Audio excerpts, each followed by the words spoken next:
ठीक है, अब पारद से रिलेटेड क्वेश्चन करते हैं। तो अपन ने क्वेश्चन आंसर की जहां तक बात की थी, तो वो यंत्रोपकरण प्रकरण तक के सारे क्वेश्चन अपन ने यहाँ डिस्कस कर लिए थे। ठीक है, जैसे कि पहला अपना ऐतिहासिक विवेचन वाले ये सारे क्वेश्चन अपन ने कर रखे हैं। ठीक है, हालांकि सबने मेरे को आंसर्स लिख के भेजे नहीं, पर जिन्होंने लिख के भेजे उनको मैंने तुरंत सजेशंस भी भेज दिए, और जिन्होंने नहीं भी लिख के भेजे ना, तो मैंने उनके आंसर के अकॉर्डिंग आपको बता दिया कि आप कहाँ कहाँ गड़बड़ कर सकते हो। तो उसके अकॉर्डिंग मैंने ग्रुप पे भी आपको बता दिया कि इनमें क्या क्या है और किस तरह से आपको आंसर्स लिखने हैं। ठीक है, कोई परिभाषा पूछे और अगर आपको श्लोक आता हो उससे रिलेटेड तो श्लोक जरूर लिखें, नहीं आता हो तो कोई बात नहीं। ठीक है, अगर कोई आंसर ऐसा है जिसमें आप पॉइंट के रूप में समझा सको, जैसे कि आपसे पूछ लिया कि मतलब महारस उपरस साधारण वाला पॉइंट ही मान ले, तो मैंने आपको जो 12-13 पॉइंट बोले हैं उनको पॉइंटों के रूप में एक के नीचे एक लिख के आओगे कि हाँ भाई इसका ग्राह्य स्वरूप क्या है, इसका शोधन क्या है, इसका मारण, ये पॉइंटों के रूप में बताओगे एक के नीचे एक लिख के, तो वो ज्यादा अच्छा इफेक्ट डालेगा। ठीक है, तो इस तरह से आपको क्वेश्चनों के आंसर देने में मजा भी आएगा और सामने वाले को पढ़ने में भी मजा आएगा। कोई यंत्र उपकरण पूछे, वैसे तो है ना लिखा आता है उसमें कि भाई सचित्र वर्णन कीजिए। ठीक है, अगर नहीं भी आए ये लिखा हुआ कि भाई सचित्र वर्णन नहीं कर, मतलब केवल ये लिखा जाए मान लो ऊर्ध्वपातन यंत्र का वर्णन कीजिए, तो आपको डायग्राम बनाओगे तो आपको उसमें अच्छे नंबर मिलेंगे, 100% अच्छे नंबर मिलेंगे। किसी ने डायग्राम अच्छा बनाया और लिख के कम आया ना, तो भी उसको उतने ही अच्छे नंबर मिलेंगे जितने जिसने परफेक्ट आंसर लिखा है उसको मिलते हैं। ठीक है, तो नंबर बहुत अच्छे मिलेंगे, डायग्राम बना के आना। कोई वो आपसे मूषा वगैरह पूछे, तो जैसा मूषा का वर्णन शास्त्र में दे रखा है लगभग उस तरह की मूषा बनाने की कोशिश करना। गोस्तनी पूछा है तो गोस्तनाकार बना देना। ठीक है, गोल मूषा पूछे तो गोल स्फेरिकल टाइप बना देना, एग्जाम्पल के लिए बता रहा हूँ मैं। और हीटिंग मेंटल पूछे तो हीटिंग मेंटल का डायग्राम बना के आना, आड़ा टेढ़ा जैसा बने बना के आना, उससे क्या है एक अच्छा पॉजिटिव इम्पैक्ट पड़ता है। ठीक है, तो इस तरह से आपको आंसर करने थे वहां तक। अब अपन बात करते हैं पारद के जो है क्वेश्चंस की, क्या क्या आते हैं पारद से। पहला है पारद के पर्याय, भेद, दोष व गतियों का वर्णन। ठीक है, ये क्वेश्चन अगर ये सारी चीजें एक साथ पूछता है तो बड़ा क्वेश्चन ही बनेगा, इसमें 10 या 20 नंबर का। तो इसका आंसर जब आप अपनी कॉपी में लिखो तो 10 या 20 नंबर के हिसाब से ही लिखना। ठीक है, तो पर्याय आपको किसको याद है, पर्याय मेरे को सुना दो जल्दी जल्दी। जो नहीं बता सकता वो मैसेज के रूप में लिख दो या फिर कैसे भी बताओ मेरे को जल्दी, या नाम लेके बोलना पड़ेगा। सुमन, पढ़ा है पारद टॉपिक पूरा?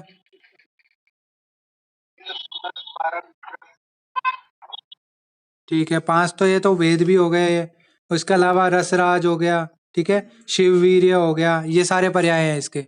भेद, वो जो शुरुआत में धर्मेंद्र ने बताया 5, वो 5 भेद हो गए। ठीक है, दोष बताओ मेरे को पारद के, सिमरन, पारद के दोष। ठीक है, नैसर्गिक कितने और यौगिक और औपाधिक? हाँ, तो सारा ऐसे सब लिखने हैं। फिर गतियां 5 होती हैं, पांचों के नाम बता दो।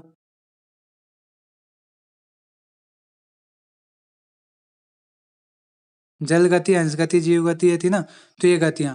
फिर आता है जाना और मूर्छना में अंतर। तो ये इसमें मैक्सिमम वही आंसर आएगा जो मैंने आपको एक फोटो के रूप में भेजा था, जाना और मूर्छना में अंतर, वो एक पेज का वही लिखना है आपको, वैसे की वैसे एज इट इज। ठीक है, उसमें आगे एक पॉइंट कॉलम बना देना जिसमें आपको जो भी अंतर है वो लिखना है कि हाँ भाई परिभाषा या फिर जो भी होता है उसमें प्रक्रिया, औषधीय गुण वगैरह ये सब कुछ, तो वो सारे पॉइंट बनाने हैं। दूसरी तरफ एक तरफ जाना और एक तरफ मूर्छना, ऐसे टेबल फॉर्म में लिखोगे तो उसका बहुत पॉजिटिव इम्पैक्ट पड़ेगा।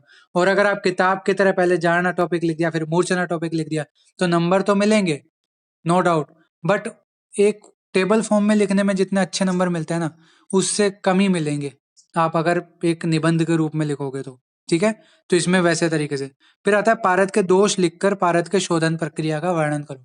अब शोधन प्रक्रिया का वर्णन मार्क्स के अकॉर्डिंग है, 5 नंबर में अगर ये लिखता है ना पारद के दोष लिखकर और शोधन प्रक्रिया का वर्णन करो, तो शोधन की एक ही प्रक्रिया लिखनी है, कोई सी भी एक लिख दो, और पारद के दोषों के नाम और उनकी बेसिक छोटी छोटी डिटेल लिख दो। ठीक है, 10 या 20 नंबर में पूछे तो पूरा अच्छे से लिख के आना है, सारे 12 दोषों की डिटेल ठीक है। और शोधन प्रक्रिया में आपको जितने शोधन की विधियां याद है वो, ठीक है, 2 याद है, 3 याद है, 7 याद है। सामान्य शोधन, ठीक है। विशिष्ट शोधन भी होते हैं। विशिष्ट शोधन अगर 10 या 20 नंबर में आए तो लिखना पड़ेगा, ठीक है। सामान्य शोधन की चाहे 1 या 2 विधि लिख के और सिर्फ विशिष्ट शोधन भी लिख दोगे तो चलेगा, ठीक है। 10 या 20 नंबर में आता है तो विशिष्ट शोधन भी यहाँ लिखना पड़ेगा। जब आप कॉपी में अभी आंसर लिखो तो वहां पे विशिष्ट शोधन भी लिखना। भले ही पेज ज्यादा लगेंगे, आपके हाथ भी दुख सकते हैं अभी, लेकिन ये मेहनत आपको एग्जाम में बहुत आगे लेके जाएगी, बहुत अच्छे नंबर दिलाएगी, ठीक है। रसौषधियों का वर्गीकरण कीजिए और रस सिंदूर निर्माण की विधि, मात्रा व उपयोग का वर्णन कीजिए। तो रस सिंदूर का जो भी डिटेल में डिस्क्रिप्शन है वो आप कर देना, ठीक है, जैसे भी है। रस सिंदूर निर्माण की अपन ने कौन सी विधि की थी? कुपिपक्व निर्माण विधि। तो वही विधि का यहाँ वर्णन करना है, ठीक है। और रसौषधि वर्णन, ये पूरा आपने बड़ा क्वेश्चन आता है इसका, ऐसे कि ऐसे एज इट इज पूरा डिटेल में वर्णन करना है। सबसे कंचुक दोष और उनका शरीर पर प्रभाव, वो एक टेबल फॉर्म में लिखा रखा था ना मैंने कि हाँ भाई ये वाला दोष होगा तो ये प्रभाव होते हैं उसके। किसी में कुष्ठ हो रहा था, किसी में अग्निमान हो रहा था, क्या क्या हो रहा था, वो सारे आपको डिटेल में लिखने हैं। ये ज्यादातर 5 नंबर में पूछा जाने वाला क्वेश्चन है, ठीक है। पर आप आंसर कॉपी में लिखो तो वो पूरी टेबल वो यू क्यू बना के आना, ठीक है। भारत के अष्टादश संस्कारों के नाम, ये पूछा जाता है 2 नंबर में या 5 नंबर में। 5 नंबर में पूछे तो भी आपको नाम ही लिखना है और 2 नंबर में पूछे तो भी आपको नाम लिखना है। 5 नंबर पूछे तो एक्स्ट्रा अगर किसी को लिखने का चाव है तो संस्कार की परिभाषा लिखते हुए, संस्कार की इंपॉर्टेंस लिखते हुए और फिर आप है ना अष्टादश संस्कारों के नाम लिख लेना, वो आपके ऊपर है। लेकिन केवल नाम भी लिखोगे ना, 5 नंबर में पूछता है तो भी वो आपका गलत नहीं कर सकता एग्जामिनर, आपको आराम से 4 और 5 आउट ऑफ 5 देगा, ठीक है। फिर अपना आता है पारद के दोष। तो पारद के दोष वो 12 हैं ही। ये क्वेश्चन आप जब कॉपी में लिखोगे, अगर आपने यहाँ डिटेल में लिख रखा है ना पहले क्वेश्चन में, तो यहाँ पे सिर्फ नाम लिख देना कॉपी में, आपको थोड़े इजीनेस के लिए बता रहा हूँ। बाकी ये क्वेश्चन भी 5 नंबर में या 10 नंबर में आ जाता है कई बार, तो उस हिसाब से आंसर करना होता है, ठीक है। जो आपको क्वेश्चन रिपीटेड लगे ना, जैसे यहाँ पे दोष बोल दिया और यहाँ भी दोष बोल दिया, तो किसी एक जगह डिटेल में लिख दो, ठीक है, तो वो भी चलेगा। रसौषधियों के प्रकार, ये 2 नंबर में पूछे तो निर्माण विधि के आधार पर 4 भेद थे। कौन बताएगा मेरे को, कौन कौन से 4 भेद पढ़े थे अपन ने निर्माण विधि के आधार पर?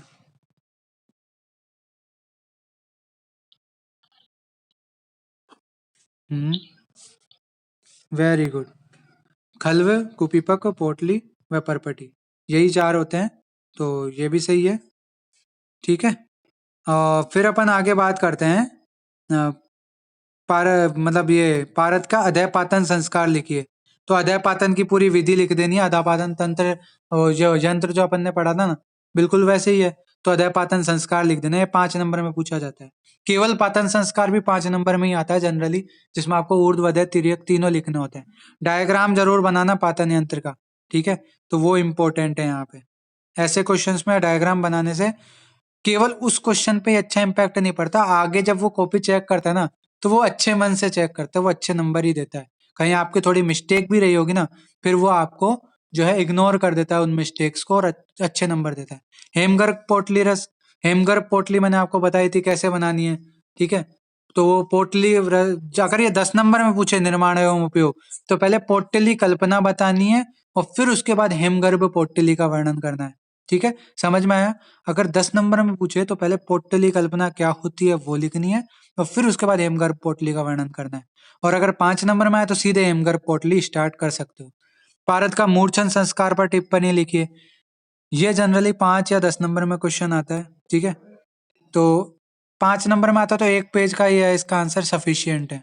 10 नंबर में आता है तो संस्कार के बारे में बेसिक बताते हुए, अष्टादश संस्कारों के या अष्ट संस्कारों के नाम लिखते हुए, उनके इंपॉर्टेंस लिखते हुए और फिर आपको भारत का मूर्छन संस्कार लिखना है, ठीक है। वो आप उस पर डिपेंड करता है कितने नंबर में ये क्वेश्चन आ रहे हैं।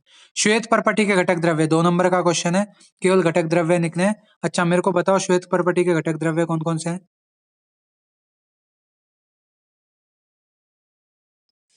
एनीवन?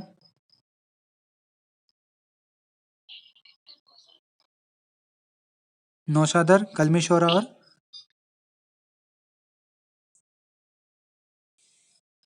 और तीसरा कंटेंट क्या था?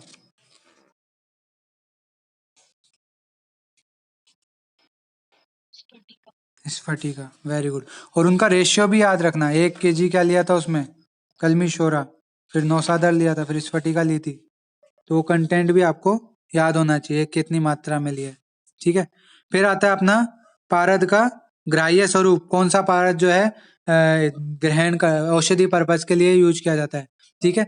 तो इसमें क्या होता है, कई बार 5 नंबर में पूछ लेते हैं, तो गलत रूप पे निबंध जो अपन ने पढ़ा था ना, वो भी वहां पे लिख सकते हो साथ में, ठीक है। बाकी पारद का ग्राह्य स्वरूप बताए रखा है, नोट्स में भी है, तो आप पढ़ लेना।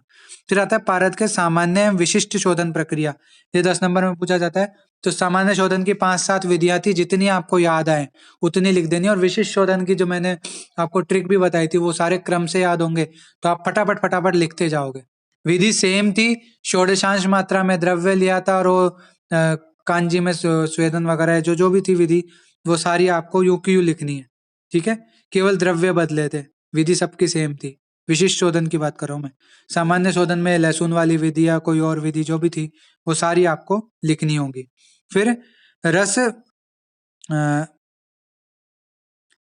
रस शब्द की निरुक्ति और प्राप्ति स्थान का वर्णन कीजिए, ठीक है। तो ये आपके जो है 5 नंबर में क्वेश्चन आ जाता है, कई बार बड़ा क्वेश्चन भी दे देते हैं, तो घबराना नहीं है इसमें। बड़ा क्वेश्चन देते हैं ना, तो आपको ये नहीं आपको बहुत ज्यादा डिटेल लिखनी है प्राप्ति स्थानों की। वो जनरली 5 नंबर में पूछा जाता है, प्राप्ति स्थान में कहाँ कहाँ कौन कौन सी खदानों से प्राप्त होता है, ठीक है। एशिया महाद्वीप में कहाँ पाया जाता है, अफ्रीका में कहाँ पाया जाता है, वो सब चीजें लिखनी है आपको। रस शब्द की निरुक्ति आपके पहले भी आ चुका है, ठीक है, तो वो आप लिख ही लोगे। फिर राइट इन शॉर्ट अबाउट पारद गति, ये 5 नंबर में आता है कि संक्षेप में पारद की गतियां बताओ, ये 5 नंबर का छोटा क्वेश्चन है, तो वो आप लिख ही दोगे। फिर यूजेस ऑफ श्वेत परपटी, इसका रोगाधिकार बताएगा कोई मेरे को, श्वेत परपटी का क्या रोगाधिकार है सिमरन? मूत्रकृच, वेरी गुड।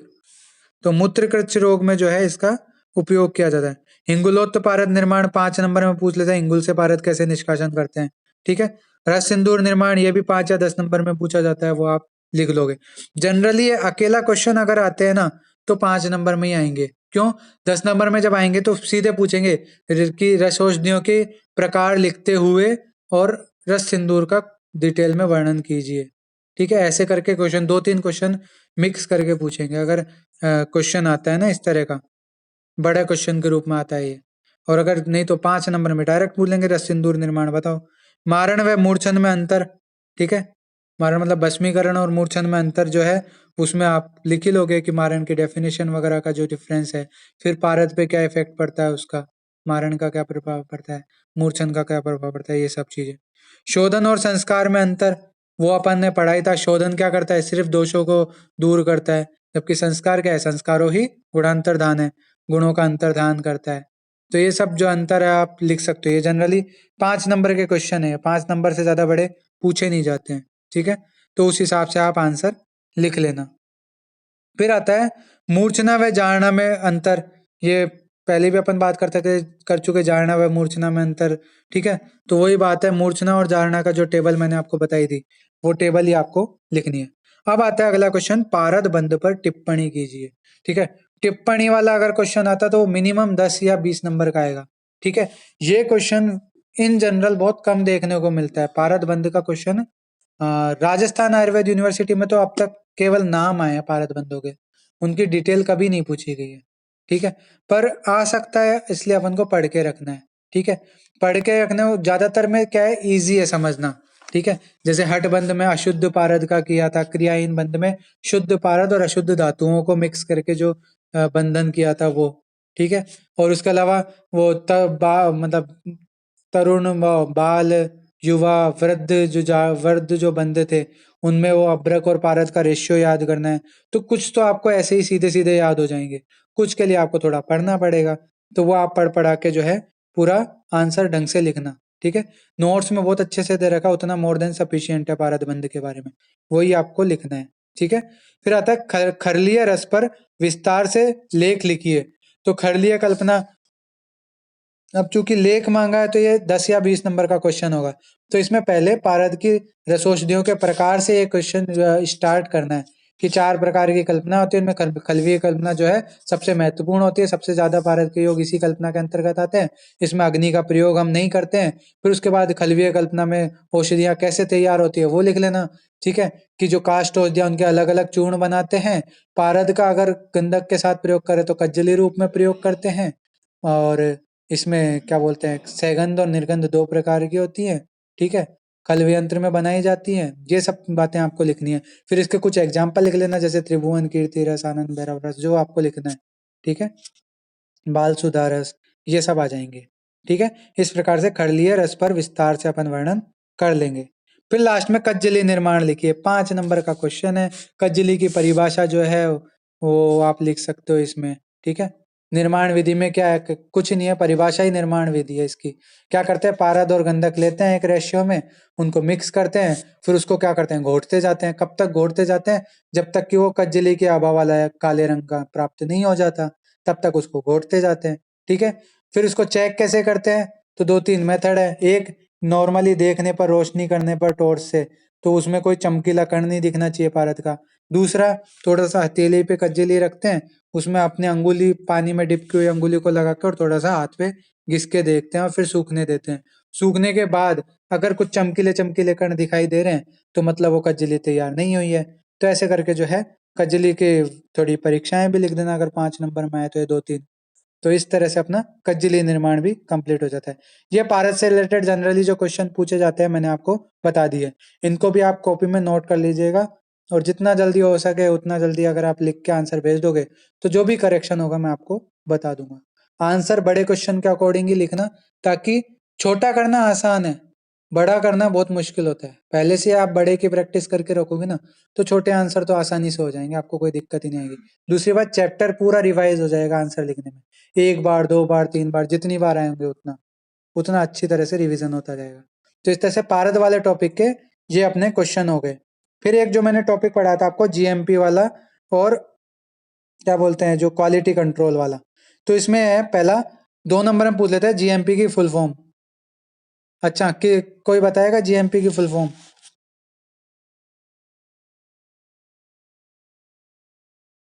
नहीं पता? गुड्स मैन्युफैक्चरिंग प्रोडक्ट नहीं था? Practice, sorry, goods manufacturing practice. सामने लिख रखा है फिर भी आप में बोला नहीं, किसी ने भी नहीं बोला। जीएमपी के बारे में विस्तार से लिखो। तो जीएमपी क्या होता है, असल में क्या है, रूल्स एंड रेगुलेशन, रसौषधि से या काष्ठ औषधि से रिलेटेड।